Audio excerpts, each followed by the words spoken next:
ఉత్తర Tirupati son of కనకే.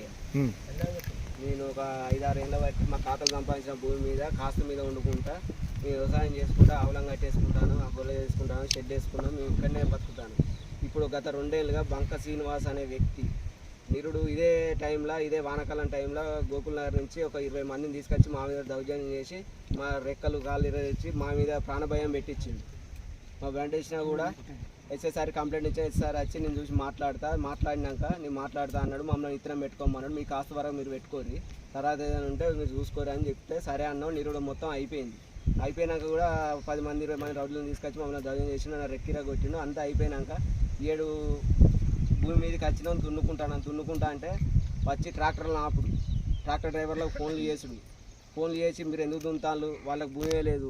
అదే పట్టా ఉన్న వ్యక్తి దుర్గరాజు అనే వ్యక్తి ఇక్కడికి వచ్చి ఆయన ఏం చెప్తానంటే వాళ్ళ భూమి నువ్వెందుకు దౌర్జన్యం చేస్తాను, నీ బిడ్డనిచ్చిన మాత్రాన నీ భూమి ఎక్కడిది, నువ్వు నేను తిని ఉండంగా నీకు మిగిలింది నీకు ఇస్తా అంతే తప్ప వాళ్ళని దౌర్జన్యం చేస్తాను. వచ్చి నిలబడి దున్నిచ్చినా కూడా ఒక 2 ఎకరాలు అమ్ముకున్నాడు మా పక్క పంటి. అమ్ముకున్నాక కూడా ఇప్పుడు వాళ్ళు కాణీలు వాతినా మేము కూడా లొలిపోయినా కొన్న వ్యక్తికి కూడా చెప్పినాం. పులుగు రాజిరెడ్డి చెప్తే కూడా కోర్టుల కేసు ఉన్నది, భూములు తగాదాల మీద ఉన్నాయి.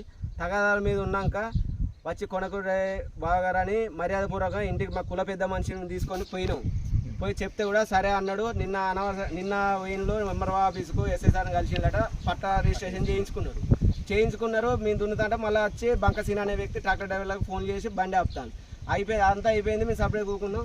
రాత్రి 10-12 గంటల టైంలో ఏ టైంలో వచ్చినా తెలియదు మా గడ్డి కట్టలు ఆవులకు మేత ఒక 500-600 కట్టలు ఇప్పుడు పొద్దున వచ్చేసరికి మొత్తం బూడిదే ఉంది. సో ఇది జరిగిన కథ. వాని వల్ల మాకు ఎలాంటి ప్రాణభయం అంటే ఇప్పుడు నైట్ ఆవులను వాటి ఒకవేళ మేము ఉంటే మా మీద ఏమైనా దౌర్జన్యం చేసిరా చేయకపోదురా. ఎంఆర్ఓ సార్కైనా ఎస్ఐ సార్కైనా మా విన్నపం దయచేసి ప్రతి మీడియాలో వచ్చినట్టు చూసి కోట్ల కేసు ఆయన చెప్పినా కూడా తీసుకుంటా అని తెలియజేసి మా పక్కపోటు కనీసం మమ్మల్ని అడగడం కూడా సంప్రదించలే. డబ్బు పైసలు ఉన్నాయి కదండి మీతో ఏమైంది అన్నట్టు తీసుకున్న ఎంఆర్ఓ మేడం కూడా కోర్టులో కేసు ఉన్నాయని కూడా మేడంకి చెప్పినాం. నోటీస్ కూడా ఇచ్చినాం. మా లాయర్తో కూడా నోటీస్ ఇచ్చినాం. ఎంఆర్ఓ మేడం కూడా దరఖాస్తు పెట్టినాం. ఆయన కూడా ఎంఆర్ఓ మేడం కూడా పట్టేసింది. దగ్గర ఉన్న భూమి అయితే కాదు, చేసిందే అతను దరఖాస్తు ఇచ్చినా కూడా ఎంఆర్ఓ మేడం కూడా పట్టేసింది. టికెట్ కాలబెట్టింది. ఇక ఆవులకు మేత లేకుండా ఒక 500 కట్టలు రాత్రికి రాత్రి ఏం లేకుండా బూడిద అవపడతాం పొగెళ్తా తెల్లారంగా వచ్చేసరికి. ఇది కాలబెట్టిన వ్యక్తి ముమ్మాటికి బంక శ్రీనివాసు, శ్రీలత, దుర్గరాజు ఈ 3 వ్యక్తులు ఖచ్చితంగా మా గడ్డి కట్టాలకు నష్టం చేసింది వాళ్ళే. పోయినసారి కూడా వెళ్ళినప్పుడు దుర్గరాజు ఏదో